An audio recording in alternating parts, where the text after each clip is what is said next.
Welcome everybody to the very first It's My Wrestling Podcast Q&A. I am as always your host Chris Dees. Before we get started, as always, please make sure you hit the subscribe button if you're watching on YouTube, the follow button wherever you get your audio platforms, wherever you're listening, iTunes, Apple, wherever it might be. So, as I said, today's a Q&A. Never done one of these before. I've been joined by my very good friend from Wrestle Buddy, Mr. Andy Donnelly. Before we get started, mate, you want to introduce yourself, tell people what you do over at Wrestle Buddy. Wrestle Buddy is awesome. I know I've only just started plugging my own show, but Wrestle Buddy is awesome. Yeah, guys, all I do is I write over on Wrestle Buddy. I do top 5 list or whatever pops into my head. I also do AEW Dynamite takeaways every week. We do interviews, we do weekly podcasts, quizzes as well. I've also got my own channel, Transatlantic Wrestling Talk, with my friend Dale, American lad, and obviously I'm a Brit, and the two of us just have our weekly chat on that as well. So pretty active all over the place, Chris. Yeah, man, awesome. It's good to see. Like I say, Wrestle Buddy always seems to have the fingers in lots of pies. You've got loads of guys working there, haven't you? And just all good guys. Jimmy Bebe is always on the podcast. Yeah. As I say, we're all just a lot of wrestling fans who all come together and make some good stuff going on. It's a good group of people. And thank you for joining me today, mate. Like I said, this is the first Q&A that I've done. Don't know how it's going to go. I put out a tweet a few days ago just asking people to drop whatever questions they wanted, wrestling or not wrestling, serious or not serious. I thought I'd bring you along for the ride just to get a bit of a different perspective rather than just me straight up answering loads of questions. You know, that might be a bit boring, so it'd be good to get your perspective, see if we agree or don't agree, and have a bit of a laugh about it, you know? Yeah. So let's get into it. I'll put the tweets up once this actually goes out. The tweets will be showing up there. Give a shout out to everybody who asked a question, and thank you, everybody who did ask a question. I really appreciate it. So we're going to start off with my good friend, Mr. Jordan Homer, who has been a long time follower. Long-time subscriber of the channel, so thank you, Jordan. He asked, what would be your dream WWE versus AEW Survivor Series full card? So now, a bit of a long-winded one. Thank you, Jordan, to start off with. I had to write these down because, with it being a full card, I didn't want to get flustered and not know what I was doing off the top of my head. I think pretty obviously, at the top of the card, you got to have Roman versus Kenny. Roman Reigns versus Kenny Omega, the two poster boys of each company. I think that just makes sense. I would have the Usos versus the Lucha Bros or the Young Bucks. Like the Usos versus the Young Bucks, for me, is a dream match. As a lifelong tag team wrestling fan, that's the match I want to see. I don't know if it's ever going to happen. I'm hopeful that it'll happen one day. There's been a lot of talk about it.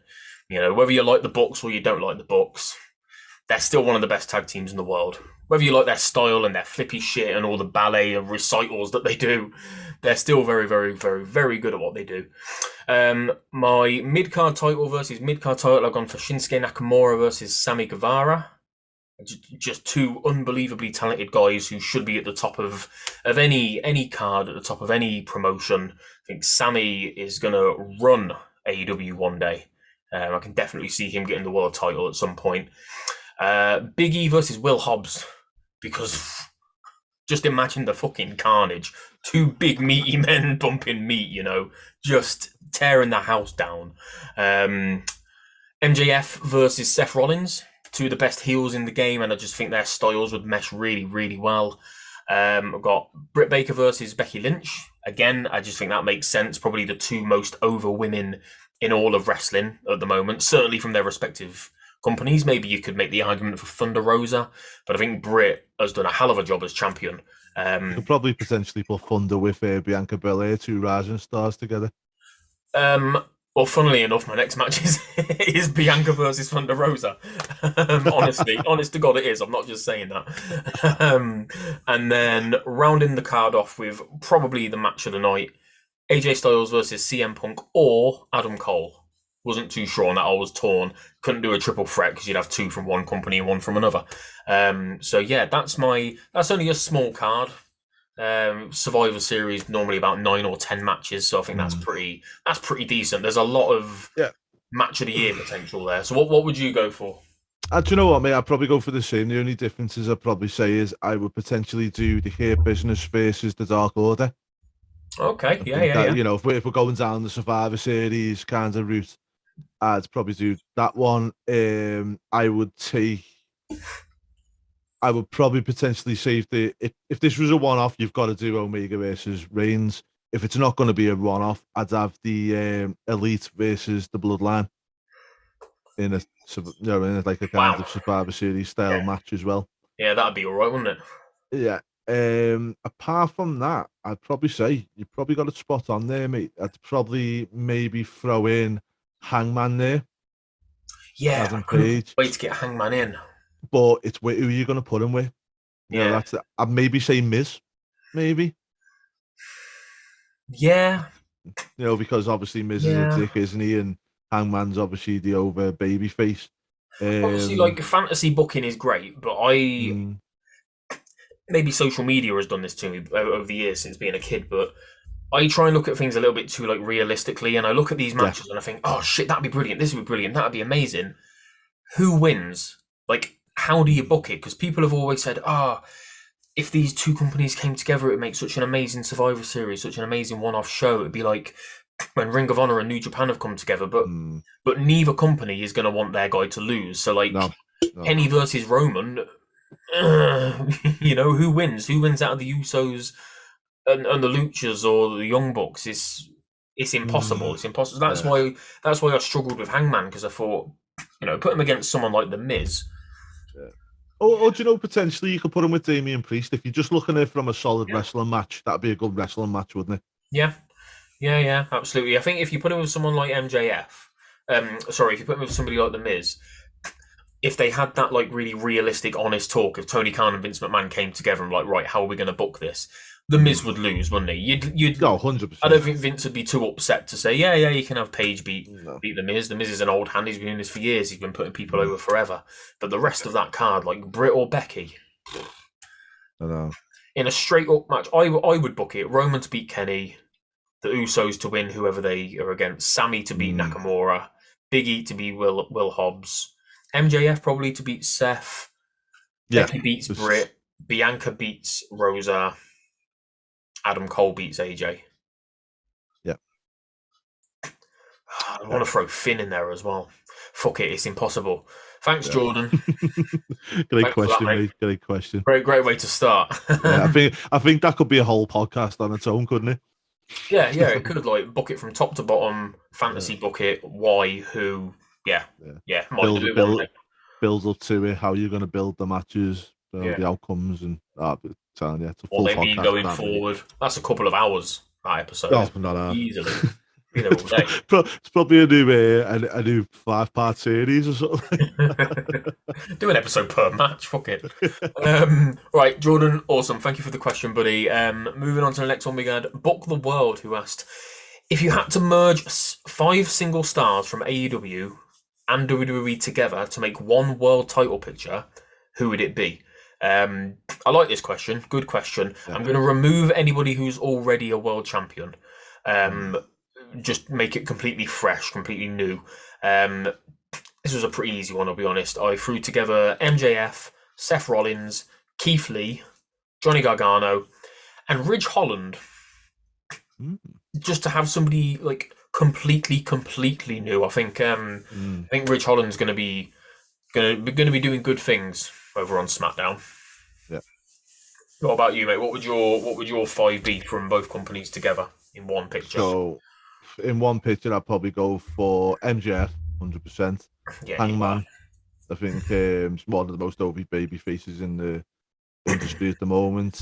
On the flip side of it, I'd probably go for Kofi, because Kofi always he's not going to win, but he's going to make people look good, because that's what he does.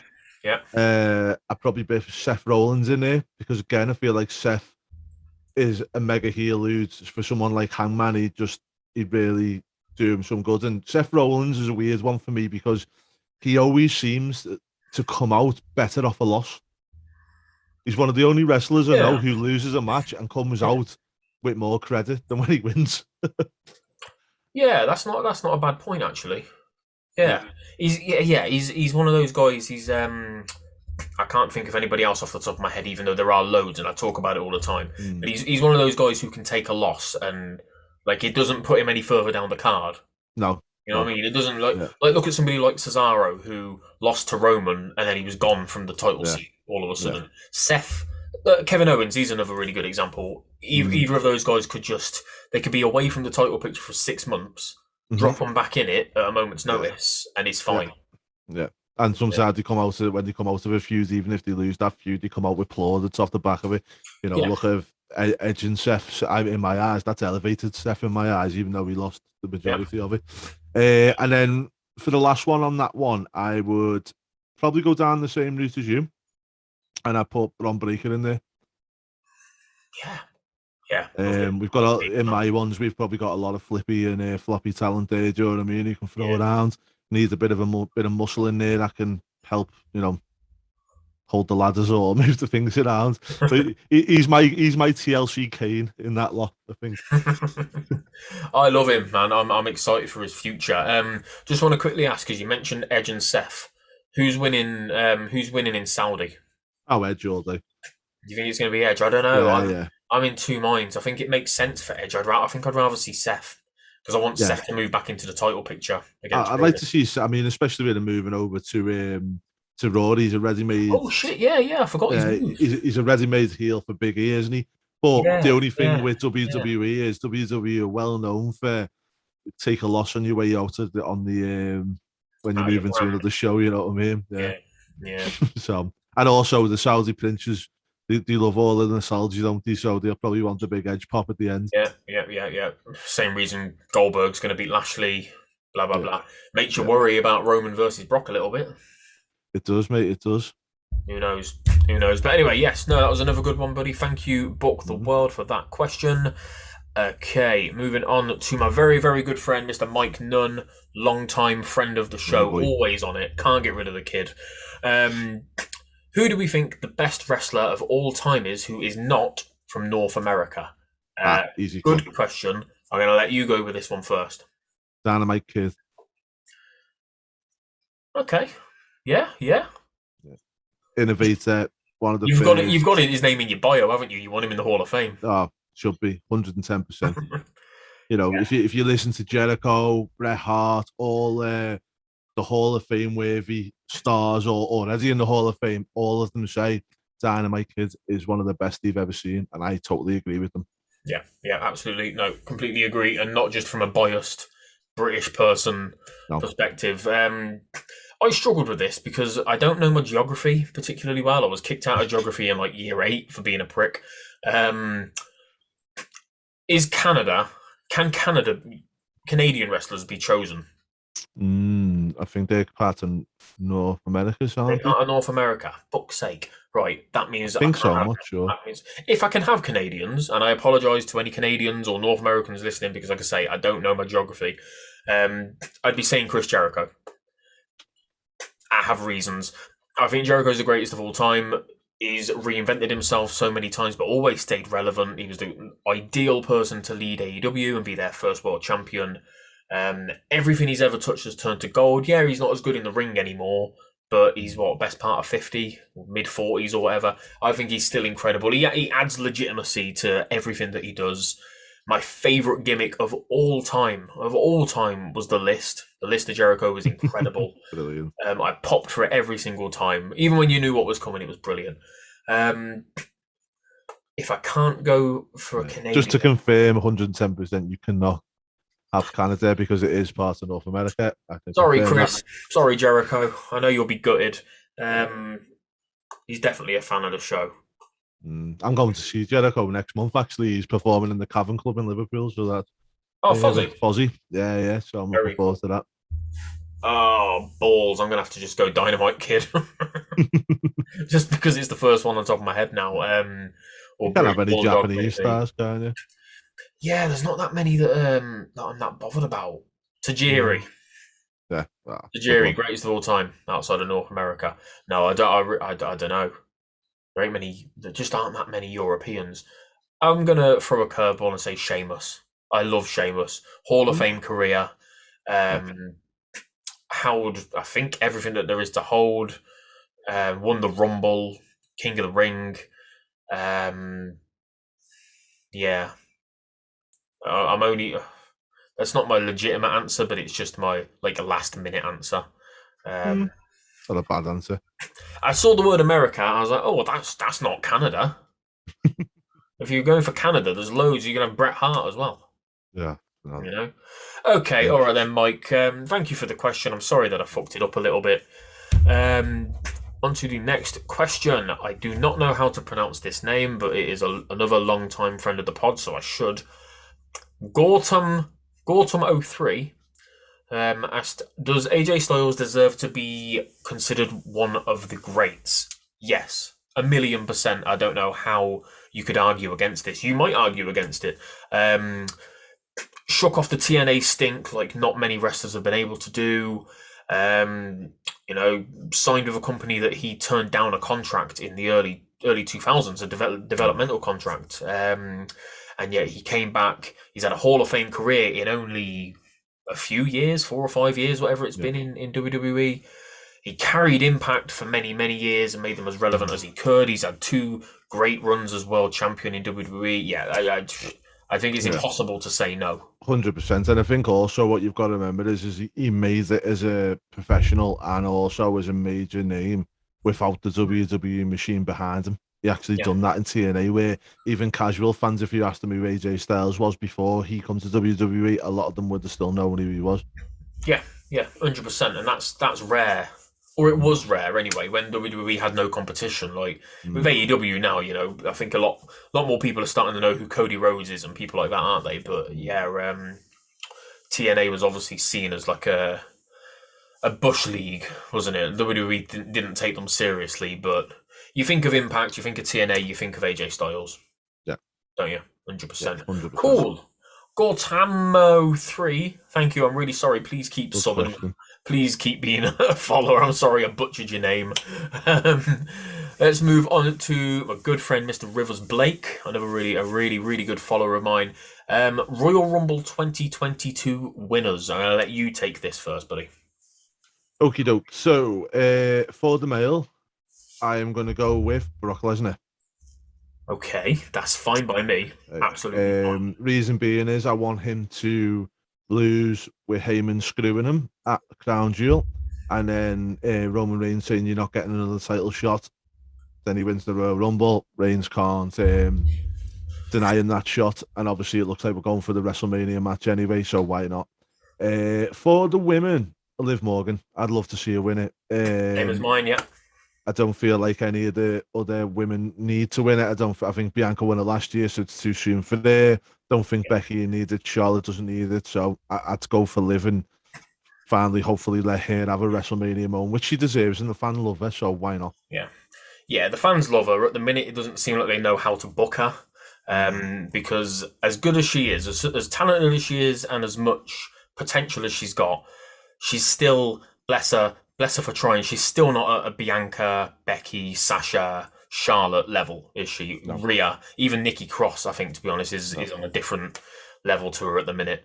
So as much as I like Liv, I think that's probably the best choice. Like, look at the other options. Yeah, I mean, the other option, a quick one would be probably Nikki as well, because Nikki AHS, the whole storyline of almost a superhero should have really been when she realized the potential and becomes an actual superhero. And she could win the Royal Rumble and they could revisit that storyline and get the inspirational finish to it. Yeah, and really think outside of those names we've just said, like Raquel Gonzalez, maybe Dakota Kai if she actually moves up. Carmella, Zelina Vega, Doudrop. There's not many, is there? There's not many that. Kylie Zane would be a good one. Shayna. Yeah. I don't think they're ever going to go with Shayna. I think with Shayna's age and stuff's always going to be against her. Yeah, and unfortunately, I don't like to say it, but her look as well. She just doesn't. She isn't going to be on the cover of games and on magazines, and that's not. I think she's incredible, but we are realistic wrestling fans, and we know what Vince likes, and Vince wants somebody marketable, and Liv Morgan is crazy marketable.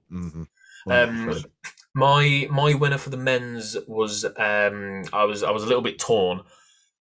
I'd like Keith Lee or Karrion Kross, and give them something proper to run with, because obviously their main roster runs have been pretty uninspiring at the minute. But the guy that I'd love to see win the most is Damian Priest. The only thing going against him, like we said with Shayna, might be his age, because I know he's sort of like mid to late-ish 30s. I think he's about 38. Yeah, I think he's got the one thing he's probably got going for him though is he's probably got because he's got that Latino. Yeah, that might just counteract the age thing with him. Yeah, definitely marketable. He can talk. He's great in the ring. People obviously talked a lot of shit about the start of his main roster run because of the whole Bad Bunny thing. I think it was genius. I was well up for the whole Bad Bunny thing. I didn't know who he was, but I didn't care. I knew he was a megastar. And it did great things for Damian Priest because it got eyes on him. They obviously had plans for him after WrestleMania and after the whole Miz thing. It went on for far too long. It went on for a very, very long time. Felt like about 6 months. But yeah, I think Priest's got all the tools. I think everything was going on far too long then, though, because I think they were kind of just pressing the slow button, waiting for the fans to return before they actually done anything, wasn't he, at that point? Yeah. But the less said about that whole period, things are a hell of a lot better than they used to be. So yeah, cool. Another good question. Rivers, thank you, buddy. Thank you very much for that. That was a good one. Okay, Rob O'Donnell, what is your dream Money in the Bank match lineup? Can be wrestlers past or present. Again, this is one that I had to write down. You need a couple of guys in there for the crazy spots, for jumping off the top of ladders and through tables. So I went for Ricochet and Cedric Alexander. For those. For the destruction and you guys, like you said earlier, your Kane in TLC to hold up the ladders, somebody bigger. Went for Karrion Kross and Keith Lee. Again, a bit of a fucking pattern starting here. Big fan of those guys. I've got Damian Priest to win the whole thing. And because he's a star waiting to explode. And I'm going to round it off with two experienced guys and one who's no longer with us. I got Edge, Seth Rollins, and the late, great Eddie Guerrero. Just so that I could see Eddie back in the ring again. So how many have we got again? Is it 10? Is it? No, it's not. I went for 8 because I didn't know what format to go with, but 6 or 8. Yeah. All right. So I'm going to go with the British Bulldogs. So go for Dynamite, High Flyer, Davey Boy, who can hold the ladders up. I'm going to go for Owen Hart. Yeah. I'll pop Owen Hart in it. I am gonna pop Jimmy Superfly Snooker in there. Okay, yeah. I'm gonna put Mick Foley in there for the crazy bump. Yeah, of course. And then I'm gonna pop in Ricochet, and I'm gonna pop in Keith Lee to get the rub off the legends. Cool. So Keith Lee wins it. Ricochet wins it. Oh, Ricochet wins it. Okay. Ricochet wins it, but Ricochet wins it by doing some crazy somersault off the ladder and catches the briefcase mid-air as he comes down. Awesome. No, yeah, that'd be brilliant. Did we both have? Yeah, we both had Ricochet, didn't we? I just think I've made it very clear how much I like Damian Priest. I think Damian Priest should win it for me, and I think the suitcase would suit him as well. It would. It would suit Ricochet as well. You got to think the Money in the Bank needs to be held by somebody who it looks right with them holding it. And also, it can be customized. Yeah. 9 times out of 10, they customize. I'd like to see, look at Damien Sandow. He customized it, didn't he, into a satchel?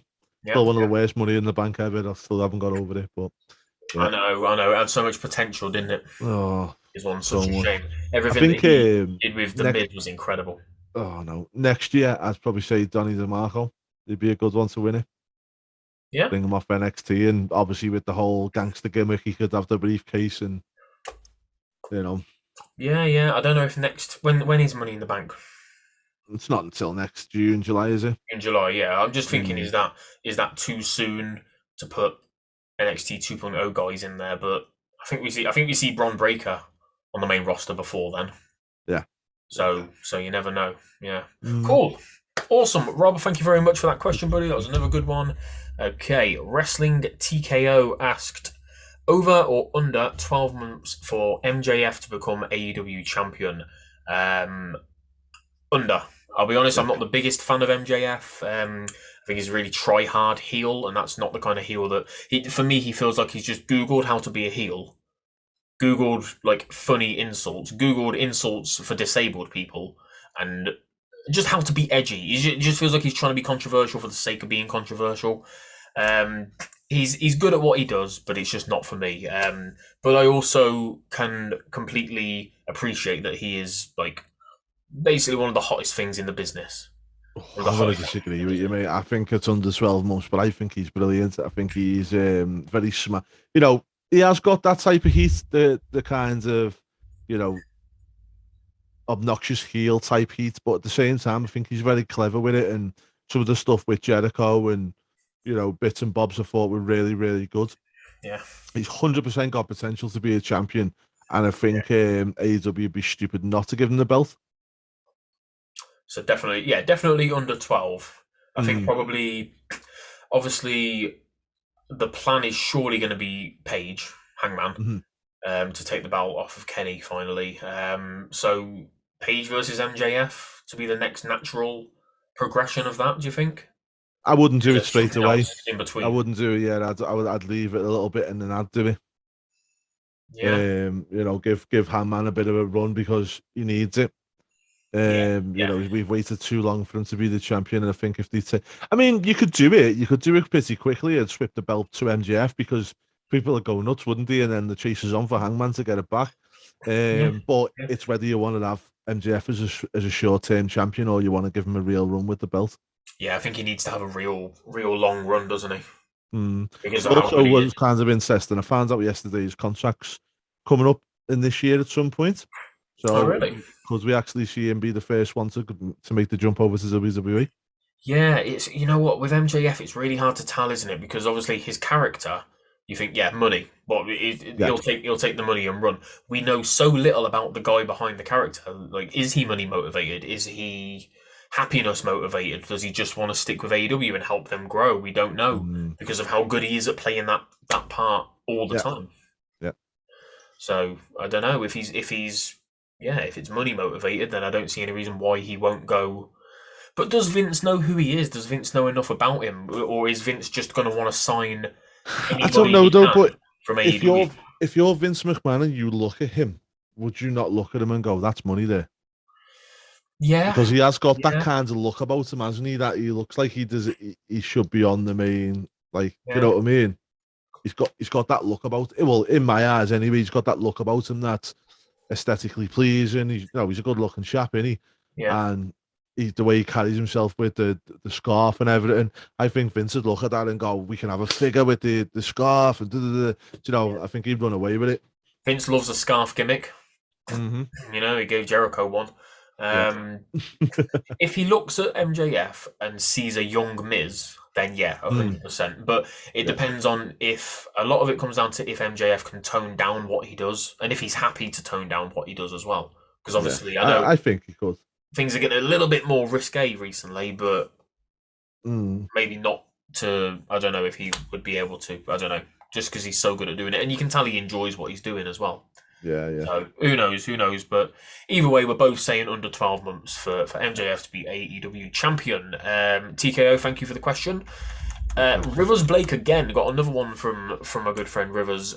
Who do we think are the sleeper picks of the WWE draft? I'll give you this one first. Ooh. Seth Rollins. Yeah. I don't think there was a lot of fanfare around his move. No. No, it wasn't. Jeff Hardy. Yeah, Jeff's an interesting one because they've already put him straight onto the poster, haven't they? Like the banner for SmackDown. Yep. So have they got something planned for him there? He's going to have his one last run. For me, I've already said his name earlier on, Ridge Holland. I hope he's not just going to be a generic meathead, just barreling through people like Lars Sullivan briefly was. I think he's got potential. I don't think we've seen enough of him in NXT for him to be on SmackDown already, though. Like all of the recent call-ups have at least been there for a little while, other than Hit Row, and they're my other. But is that a good thing though? Yeah, it could be. Yeah, it could be a good thing because he hasn't got that in his head. Well, not just that, but also us as fans. The one thing, like, you know, you've just said it before, Karrion Kross, Keith Lee. It's like because they were such big deals on NXT, we expect them automatically to be a big deal on the main roster. When, you know, what you've got to remember is they're taking a step up. So with Ridge and Hit Row's another one is they're coming in when they win at the top of NXT. So Yeah. as fans, our kinds of expectations for them are not going to be up here, Yeah. and will that play into play into their favor? Yeah, no, that's a good point. What do you think we're going to see from Hit Row on SmackDown? I think Hit Row will get pushed. I think they'll probably go into something with the Bloodline eventually. It's a it's a good little feud to have there. Obviously, they think a lot of them. Top Dollar obviously was the host on WWE's Most Wanted Treasures. Yeah. He was the host on there, so obviously they think a lot of him because why would they give him a primetime TV program to do for them? So yeah, I think they'll do good things. The only thing that makes me question them against the Bloodline is I like Swerve. He's incredibly talented, but Swerve versus Roman, I don't know. I don't think we'd see a one-on-one match between any of them and Roman. I think we'd just see it as a combined. Oh, okay, yeah. Faction versus faction. Yeah. Maybe throw Naomi if they bring in Naomi, literally. Sorry, took the words right out of your mouth. I took the words right out of your mouth because everybody's been saying it for ages, haven't they? Especially with the way that I think that's what they're building to. I genuinely do think they're building to Naomi joining the Bloodline because of the way that she's treated and that. Do you see at some point? Now we haven't seen it on NXT yet, but Simone Johnson for me is the wild card in all this Bloodline storyline because eventually when they do start building towards the Rock Roman, which we're probably hopefully we're going to get Hollywood because I'm going, so that'll be good. But Simone Johnson would have a big part to play in that storyline when it gets there. It's interesting.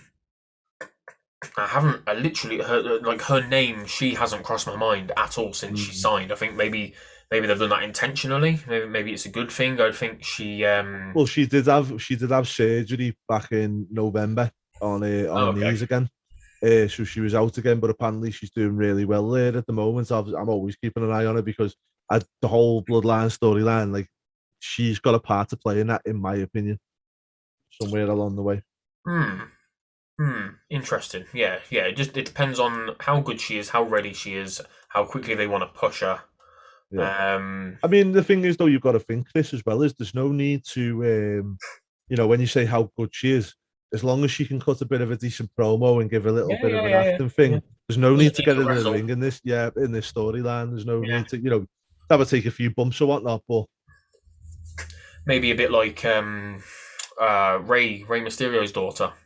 Alia, just like have her involved in the overarching story. Well, that's it as well. And if you're The Rock, if you're WWE trying to hook The Rock back in, right? You know yourself, you're a dad the same as me, mate. We've both got daughters, right? Yeah. If in our chosen profession we were at the top of our game, now money's not an option for The Rock, not an issue for The Rock. He doesn't need money. That's not what it's about. He comes back because he loves to do it. Now, if he could come back to do his last final match and whatnot, but also give his daughter the rubber degree and an elevator, he's going to do it, isn't he? Yeah, 100%. Let's just hope she's got even 1% the charisma that her dad's got, because if she has, sky's the limit. Yeah, but the thing is as well, which is interesting, is I know her mum is business partners with The Rock on the XFL, isn't it? And which is obviously The Rock's ex-wife now. Yeah, she's one of the business partners with him. And I was watching it, like a press conference and stuff, and her mum comes across really, really well. Her mum's got a lot of charisma and a lot of, she's got that if factor, when she was talking to the media and stuff. And I was thinking to myself, well, now, Simone's got some good pedigree here on both sides of the fence. She'll probably be shit now. Oh, yeah. Like when two beautiful parents make an ugly kid or something like that. You know what I mean? It's just going to be awful. I hope it's not. I hope it's good things for her. She does look like Rock Fanny Pack with her wig, doesn't she? Yeah, absolutely. No, I'm sure it's only going to be big things for her if she can get involved in that Bloodline storyline. Then I think it would be good as well because it might. I'm enjoying the Bloodline, but by the time April comes around for WrestleMania, it's going to have dragged on for quite a while. Yeah, so it might be good to have some fresh blood come in.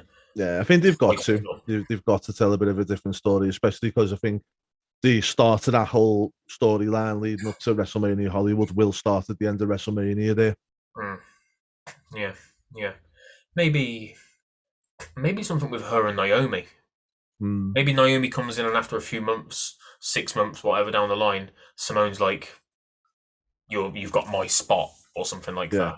Yeah, you're only in the blood. You're not actually part of the bloodline because you're only married. I'm actually blood. Yeah, there we go. Writes itself, don't it?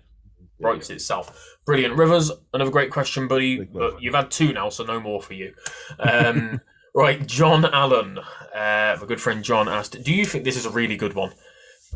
Do you think some podcasters, but he put in brackets, not me, so thank you for that, John, and journalists, in quote marks, actually like AEW as much as they seem, or is it just an act to gain listeners, subscribers, and of course to make more money?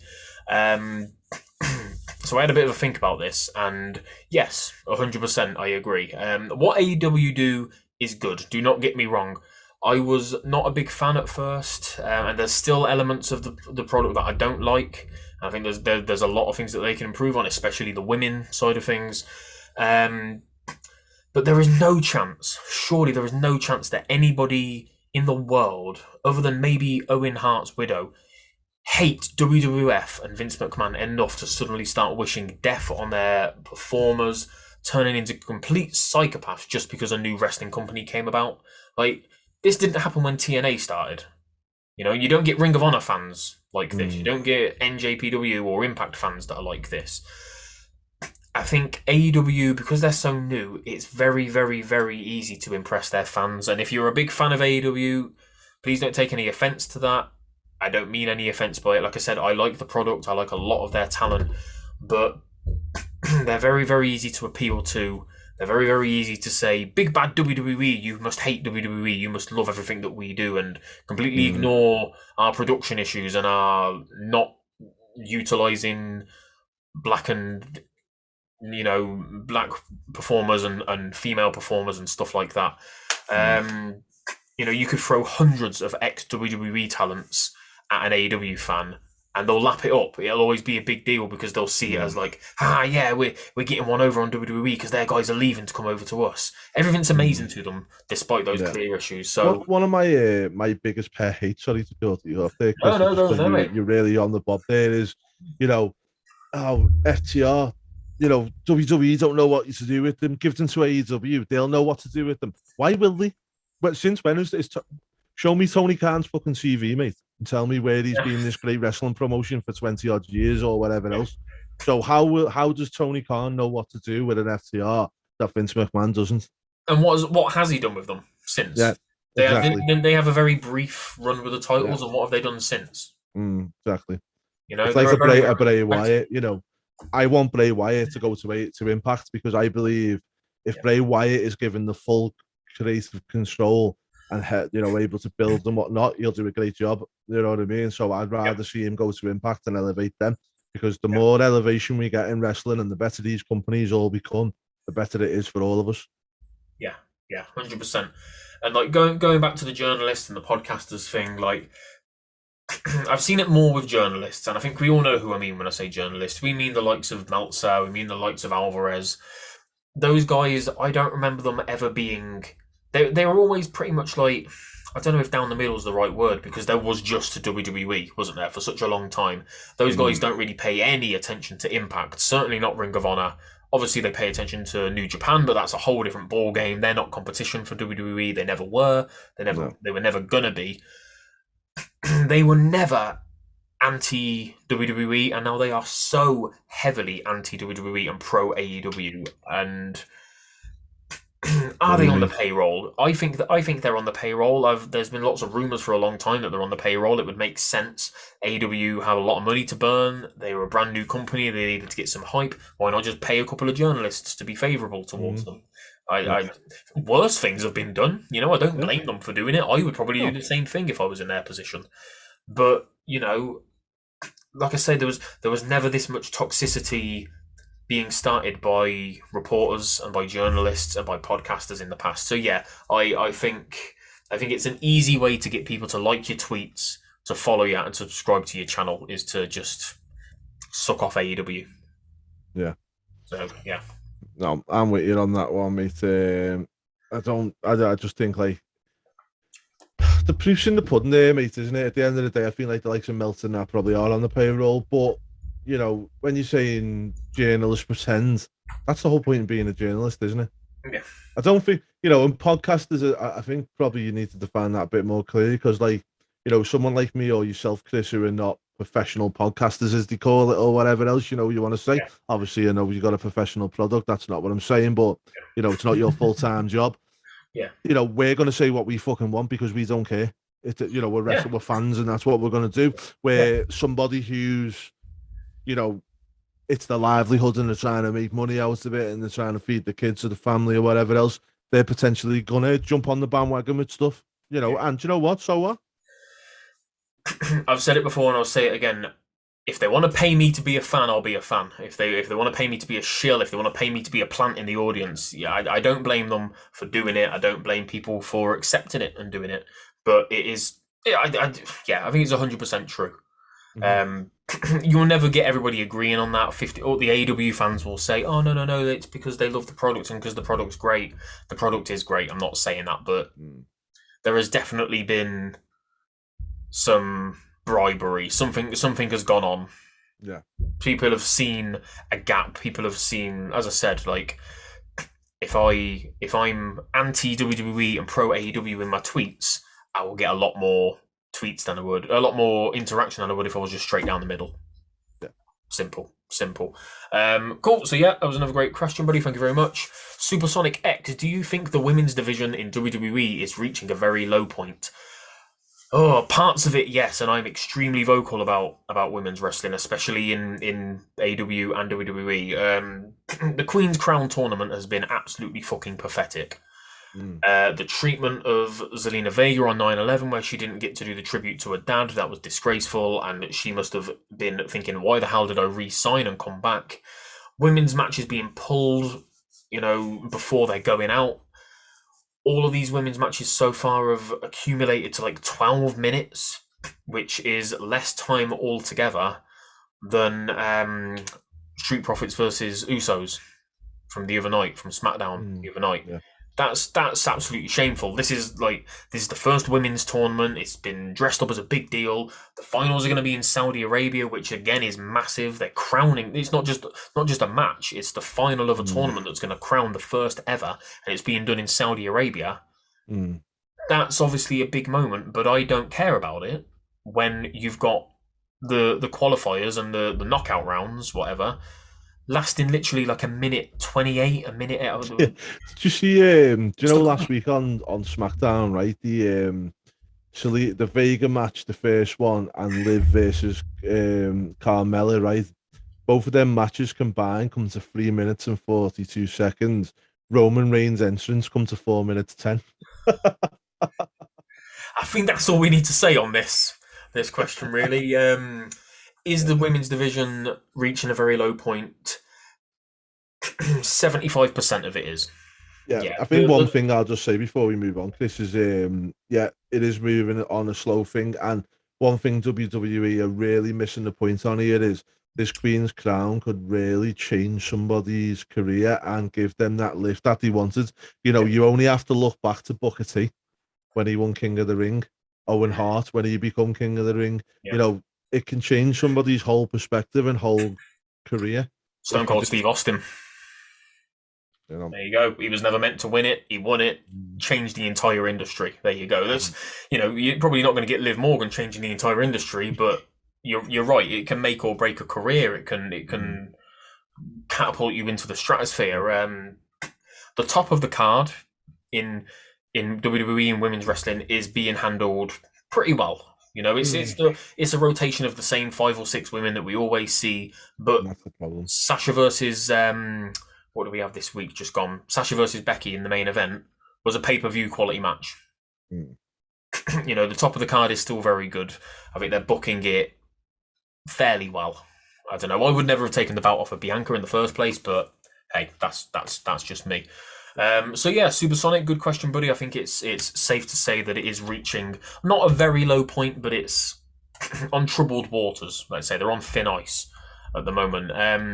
Right, I'm going to have to change this question to both of us because my good friend Wrestle Foz asked, and this is not wrestling related, I'm sorry guys, but if I had the opportunity to have dinner with any one Coventry City player, my club, my football club, past or present, who would it be and why?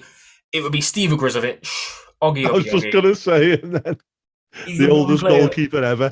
Everybody knows him. Everybody knows him. I remember the '87 Cup final. He was like fucking pretty much. I think we were drawing 1-1 at this point, or we might have been winning 1-0 actually. And he was like up at the halfway line, just like kicking the ball about, just like he was playing five-a-side with his mates. He was like, Oggy, what are you doing, pal? This is the FA Cup final. He's a character, man, and he's still there. He's still at the club doing coaching. I think did Lee Carsley play for Coventry at some point as well? Yeah. So that'd be a big one for me, being an Everton fan. You know, of course. He Carsley was I think he had a brief stint as manager, but it was because whoever was manager at the time got fired. He's been caretaker like 2 or 3 times. Yeah. He was another brilliant player. Steve Ogrizovic for us, been with the club for like 30 odd years. As ever since I've been born, ever since I've been a fan of the club, he's been there. So part of the fabric and the fibre of the club. What would yours be, buddy, as an Everton fan? Oh, Duncan Ferguson. I knew it would be Duncan Ferguson. Yeah, gotta be, mate. Gotta be. Sure, I've had a pint with him before, so and he's an absolute cracker. I'm sure most Everton fans would probably say Duncan Ferguson, wouldn't they? He's a hero, a legend. Oh, legend of the club. Good question, Wrestle Foz. Nice to talk something not wrestling all the time. Right, so Danny Merlin, which wrestler that has passed away hit you the hardest? They all hit me pretty hard. This one's incredibly easy to answer, though. It's Eddie Guerrero, and I can't imagine anybody else passing away who would upset me quite as much as Eddie did. Bobby Heenan, there's been Pat Patterson, there's been lots of names just over the last few years as well that have passed away. But yeah, Eddie, whenever Eddie's name comes up, I'm like, yeah, hits me. Yeah. I'd say Owen Hart for myself, but believe it or not, I was watching the Over the Edge pay-per-view live when he passed away, sadly, and I'll never forget sitting there and like when you just get that feeling of dread, and I was like, what's happening here? You know what I mean? Obviously, we didn't see it on the television, which was a good thing, but you could feel the energy through the telly and stuff like that. Yeah, and I've had, who have I spoken to about it so far? I've had Jimmy Corderas, who was obviously the referee in the ring at the time, and the Godfather, who Owen was meant to be wrestling, and as the Blue Blazer. Both of them, it's really, you can see the emotion and you can hear the emotion, even when they're like trying to say like really positive things about how great Owen was. You can tell it still eats people apart, man. Even all these years later. Do you know what? My biggest thing of that whole night, what I'll never forget, was Jeff Jarrett trying to do a promo with Deborah. I will never forget that as long as I live. Yeah, crazy. Crazy to still think. I'm glad AEW are doing what they're doing to honour Owen. I think people are pricks for saying that that they've done it as a shot at WWE. I really don't think they have. No. And I think the one thing that you've got to look at as well is, no matter, take away the whole wrestling aspect out of it, the fact that AEW are partner with the Owen Hart Foundation, there's going to be some kids out there and people who are going to benefit from this in real life situations. Take away all the bullshit and all like that. There's money that's going to be going into the foundation that's going to be used for good causes. Do you know what I mean? So why not? Yeah, no, completely agree, mate. It's good thing what they're doing. I don't agree with a lot of what AEW are doing, but that is one of the highlights that they have done in recent times. Danny, thank you for the question, mate. Good one. Mark, my very, very good friend, Mr. Mank Bastard. What is the worst gimmick of all time and why? I've got a good little bit written out on this because I had to have a really good think because there's been a lot of them. So I'm going to let you take this one first, Andy. Say that one again. What is the worst gimmick of all time and why? Mantor. Oh, Mantor was in my top 3, so I'm glad I didn't go for it. Just because it was so stupid. You know what I mean? It was just so over the top, ridiculous. How can you wrestle in that kind of costume? Yeah. And the fact that they even put Jim Cornette with it was just hilarious. Yeah, I think they just thought, like, everything that Jim touches turns to gold. No, not always. I went with the Yeti from WCW, which was quite clearly a mummy, not a Yeti. Someone was obviously confused or had never seen a Yeti before. They were like, Yeti? Yeah, yeah, I know what a Yeti is. Yeah, yeah, yeah. It must have been very close to the show going live or whatever, or the guy going out and he's just wandered backstage and they're like, shit, that's not a Yeti. Ah, fuck, it's too late. Just send him out. It'll be fine. No one will notice. We noticed. We noticed and it was bad. So yeah, I'm going with the Yeti purely for the fact that it wasn't a Yeti. Yeah, I think the other one for me was the Shockmaster, and I know obviously that's an easy one to go, but when I ever look at the Shockmaster and he fell and his helmet fell off, take away all that, right? Is how how was he ever going to wrestle with that helmet on? Did they even think this through? Do you know what I mean? Of course they didn't. Of course they didn't. It was literally a stormtrooper helmet, wasn't it? Yeah, yeah. With glitter on it, yeah. What? Just lazy. Yeah. That wasn't even a bad gimmick. It was just a lazy gimmick. Yeah, it was, wasn't it? They didn't even, obviously, if they attached the helmet properly and stuff, it's how was he going to bump in there? Yeah, and even if the helmet hadn't have fallen off, he still fell over. So it still would have been a bad start regardless. Mark, great question, buddy. Yeah, I'm going Yeti for that one. H. Hellwings, favorite Raw, SmackDown, or Dynamite episode that you've attended in person? So this one was tricky for me. I don't know about you, Andy, but being in the UK, obviously, we don't get these shows as often. We get all the revenge tours and all this kind of stuff. I went to Raw about 15 years ago in Birmingham. So I'm going to step this one up and say pay-per-views because I went to SummerSlam 18 in Brooklyn, which is incredible. I never thought I was going to get the opportunity to go to a proper WWE pay-per-view. I went to Insurrection when it was over here in the UK. I went to Newcastle for that. But yeah, SummerSlam 18 for me. Saw the beginning of the birth of the man when Becky turned on Charlotte. There were some things I did not like about that show. Kevin Owens getting squashed by Strowman with the Money in the Bank briefcase on the line. That was fucking abysmal. And I actually popped for Roman winning. And I wasn't a fan of Roman at the time. Obviously, this was 3 years ago, so 2 years before he did everything great that he's doing now. And pretty much the whole arena was against Roman. But we were also against Brock, so when Roman won, big pop. Yes, so that was mine, SummerSlam. What was yours? I think probably I've been through a couple of Raw tapings. I think the one in Manchester, I think it was 2018, I got to see Kurt Angle wrestle there. Now, for some reason, I always missed Kurt Angle whenever I went to different pay-per-view, different Raw tapings or different. I went to Capital Carnage one year and whatnot, and I always seemed to miss out on Kurt Angle. So to see him was great. The other one, which was quite funny, was a SmackDown taping in the Liverpool Echo Arena. I think that was 15 or 16. And everyone's screaming, "Where's the network?" And Vince McMahon ended up coming out off camera and was trying to round the crowds up because the crowd was just, all they were doing was just shouting the whole entire taping. Where's our network? It was when obviously the network had been released in the States, but it hadn't been released over here at the time. So that was quite funny. And I'm also attending WrestleMania LA. I'm going over there. That's all booked and done for me. So obviously that'll take over. And hopefully for us, Chris, we're going to get SummerSlam next year in the UK. Hopefully 30 years, isn't it, since 30 years since Bulldog at Wembley. Yeah, I believe it's going to be in Cardiff, I reckon. Yeah, really, it is just. Is that the Principality? Yeah, I reckon they'll pick there because it's got a retractable roof, hasn't it? Yeah, really, it has to be there. Or what is there even football-wise outside of Wembley? Maybe Tottenham? Yeah, or Hampton Park in Scotland if you wanted to push through up there. Yeah. Who knows? Wherever it is, it don't matter. It's going to be amazing. It's going to be there hard wherever it is. It's going to be hard getting tickets. You reckon? Yeah, man. I think they'll sell out basically straight away, just because of the demand and how much we've been craving and crying out for it for so many years. It's going to be tough. But yeah, no, man, I'm excited for whatever happens there. Cool. HL Wings, thank you very much for that, buddy. Wrestling by Waldridge, another one of my good friends. Simple question, but one that he likes to ask. Favorite match of all time? I've said it many, many, many times. It was TLC 2 at Mania 17 for the longest time. Never thought anything was going to come and knock it down. Walter versus Dragunov 2 from TakeOver this year was next level wrestling. Unfucking believable match. But the one that I hold dearest in my heart is Johnny Gargano versus Andrade from NXT TakeOver Philadelphia.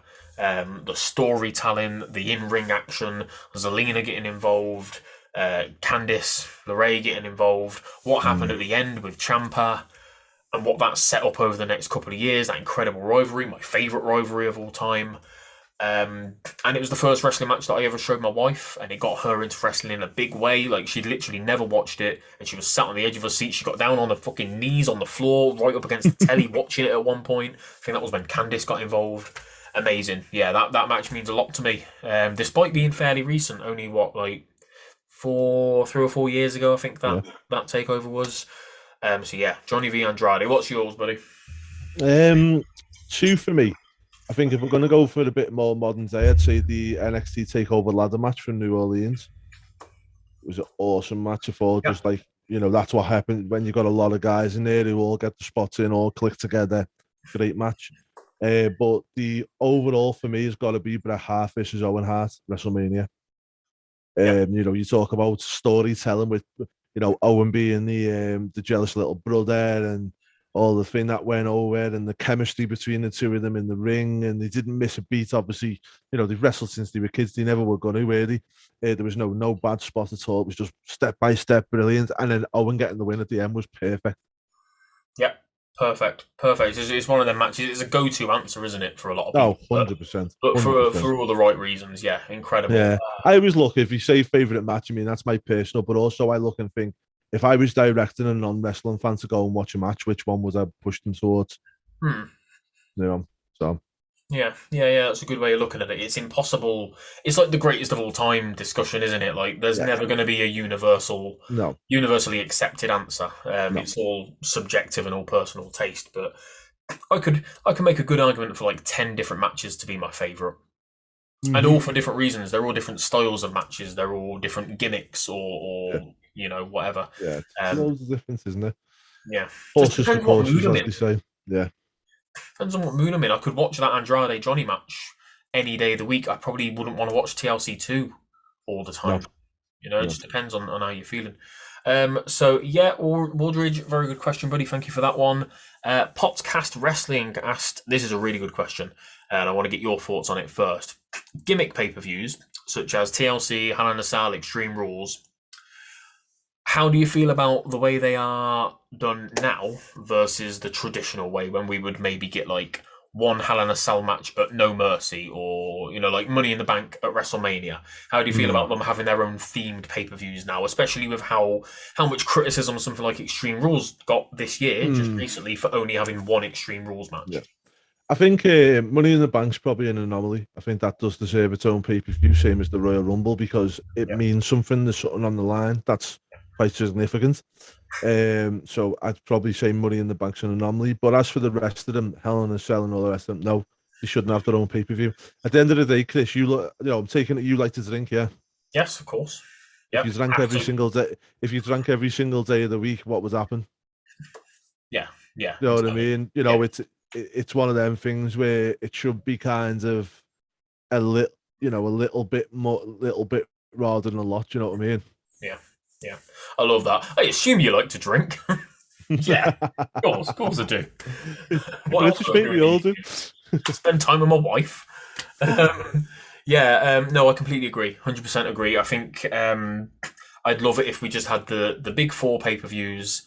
Keep Money in the Bank somewhere, because like you say, it means so much. It actually develops storylines. It gives you something to look forward to for the rest of the year. Gives that bit of unpredictability. And yeah, I'd maybe keep things like King of the Ring as like a network special, or like a SmackDown special or something like that. We don't need things like the Elimination Chamber, because it happens too close to the Rumble. It just doesn't make sense. Do you know what I mean? The thing is, I feel like with these pay-per-views, especially like Elimination Chamber and Hell in a Cell, why do we need them? They shouldn't be pay-per-views. They should be brought out when necessary. So to end a feud. To end a feud, or to, if you've got somebody who keeps, back in the old days, they always said you had the dastardly heel who kept running away or doing something outside interference or whatever. So in the end, it was like, right, we're going to plonk you in a cage. And the reason they put them in a cage was to stop outside interference or to stop the heel from running away. There was no way out of this cage. And that's what I think, like, these gimmick matches are lost. Or the strap match was another one they used to use for that specific reason as well, you know what I mean? Ties into the story. Yeah, it's all, but it's got to tie in with the story and relevant. If you have it just every year, it loses that mystique about it, doesn't it? Yeah, and the trouble with something like Extreme Rules, let's say every single match was an Extreme Rules match or a Street Fight or a No Holds Barred or a No DQ or whatever the fuck, they're all the same. By the time I've watched the first two, I'm like, I'm probably going to go to bed now and just check these out tomorrow. Like, I don't need to see the same match 8 times.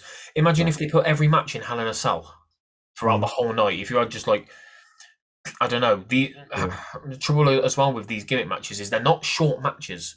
When was the last time you saw a really short, like 5-10 minutes Hell in a Cell match? I can't remember one. So you'd have to have, you'd be lucky to maybe have 4 or 5 matches on the whole card. So some wrestlers are missing out, some storylines are missing out. That was the big complaint, wasn't it, for Extreme Rules? Like, oh, why have a themed pay-per-view if all the matches aren't going to be it? It's even like people. You want to see 6 elimination chambers in one night? I know. You know, like Unforgiven pay-per-views and stuff like that. Bring stuff like that back. It's fine. You know, the other thing as well is like people slam Fastlane, but Fastlane is a relative because you're on the Fastlane to WrestleMania. I've got no problem with stuff like that. Yeah, it's when they started doing shit like, what was it, Roadblock? Yeah. Great Balls of Fire. What the fuck was that all about? So yeah, no, I think it's safe to say we're in agreement there. That we prefer the old way, but there are certain pay-per-views outside of the big four that should be there, like Money in the Bank. So Potscast, thank you very much for the question. My very good friend, Mr. George Booker of the What Do You Call It podcast. Do you like Slim Jims? What's a Slim Jim? Because I looked them up and I think they're a bit like Pepperami. Have you ever had one? Yeah, I think that's what it's like, a Pepperami. I've never had one, but I done the same thing, and it is like a Pepperami, like some kinds of meat, isn't it? Yeah, like beef jerky or something like that. I don't know. Yeah, some kinds of dried meat, I think. But I've been to America and I order American snacks like literally every month, like 30-40 quid's worth, just like, you know, like the mystery boxes and stuff like that. Gully Ranchers and all that stuff. Yeah, loads of Hershey stuff, loads of Reese's stuff, but I'd never even heard of Slim Jims. They look fine. I'm sure they're very nice. Please tell me in the comments if they're nice or if they're horrible. George, thanks for the difficult question. Bill, Mr. Bill White, what if the hokey cokey really is what it's all about? Is it? What would they, mate? No idea, Bill. Let's say the hokey cokey really is what it's all about. Right, let's finish off with a couple of good wrestling questions again. So this is a great one for you and me. We've already named a couple of them.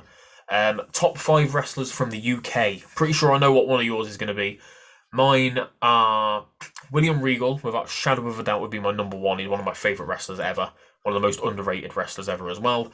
The British Bulldog, for obvious reasons. Nigel Mcginnis is a name that is not talked about nearly as much as it should be for his wrestling career. People forget how good he was in Ring of Honor, his matches against Daniel Bryan. An amazing commentator as well. I think he deserves to be on the main roster. I think he'd be a great third man. I don't like 3-man booths, but I think he'd be a great third man.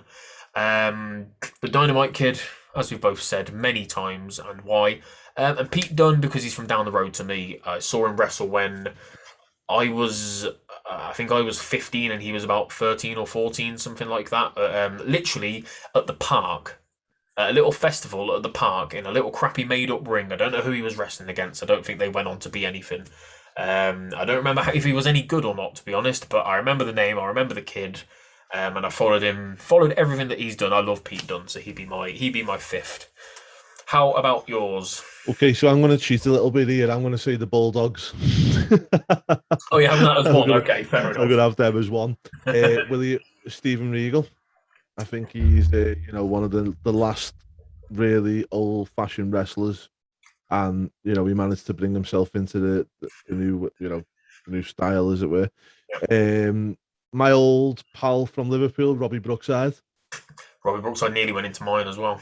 Yeah, and I think also for Robbie, not only for what he done in wrestling himself, but also if you look at a lot of the main roster talent now, Robbie's had to dealing with most of them, and he's had an input into what they've done themselves.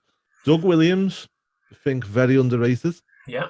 Very underrated wrestler. Done a lot in Ring of Honor, Japan, and all around there. And then my last one I'm going to say is Killian Zane, or Big Okay. Damo. Yeah. And he comes under British because he's Northern Irish, so Northern Ireland is part of Great Britain. I think he's such an intelligent guy, and he's so enthusiastic about the wrestling business. So that's man. Yeah, and just a thoroughly nice guy. We've both spoken to him, haven't we? He's one of my favourite interviews. Just a really down to earth, nice guy. And he only had good things to say about WWE once he'd left, and I like that.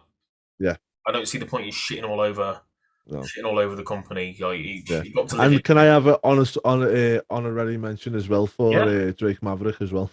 Yes, see, Drake Maverick nearly went into mine as well. I'm going on a podcast next week, and we've been asked to choose our top 10 UK wrestlers. I've got all of those guys in there, and I've got Drake Maverick as well. Yeah.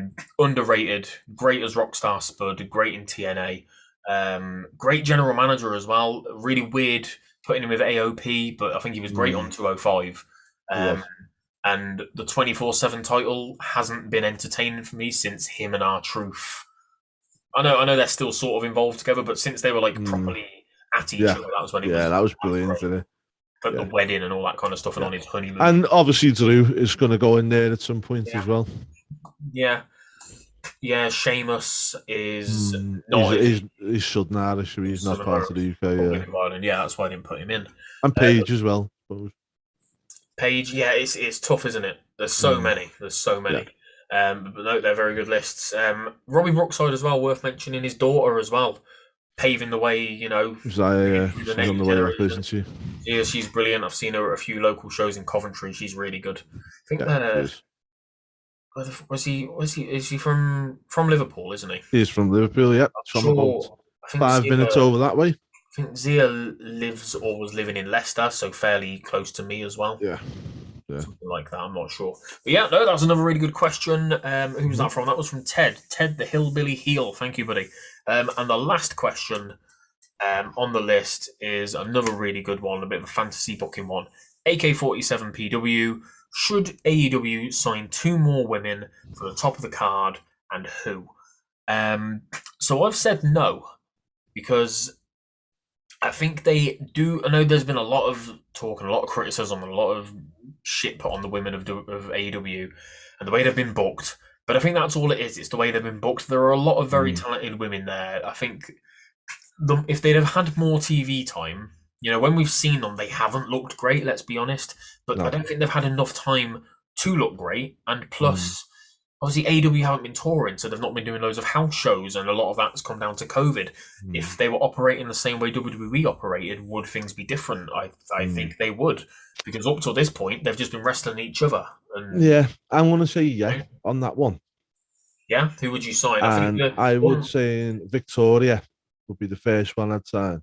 Okay, yeah. Because I just feel like, one, she's, you know, a name from the past, and she brings some eyes onto that. But also I feel... They love that. Yeah. And also I feel like she would help.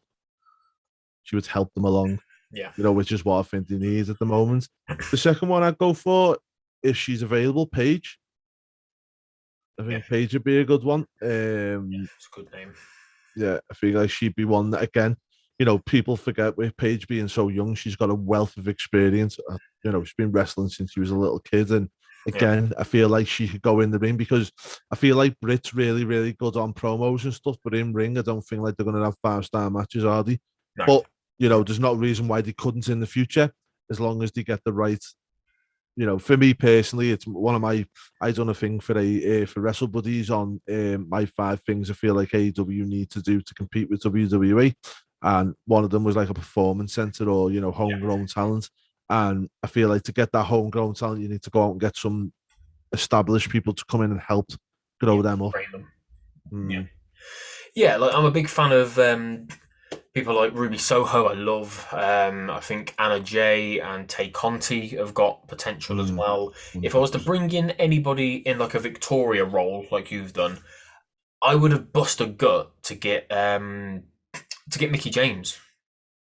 When she was released by WWE, I was convinced she was going there. Like, I know there was I was a little bit like, but will she just go where her husband Nick Aldis is, which obviously she did do, and she's doing stuff in Impact as well. But no, I was convinced that they would bust a gut to get her. And another one, which I think makes sense.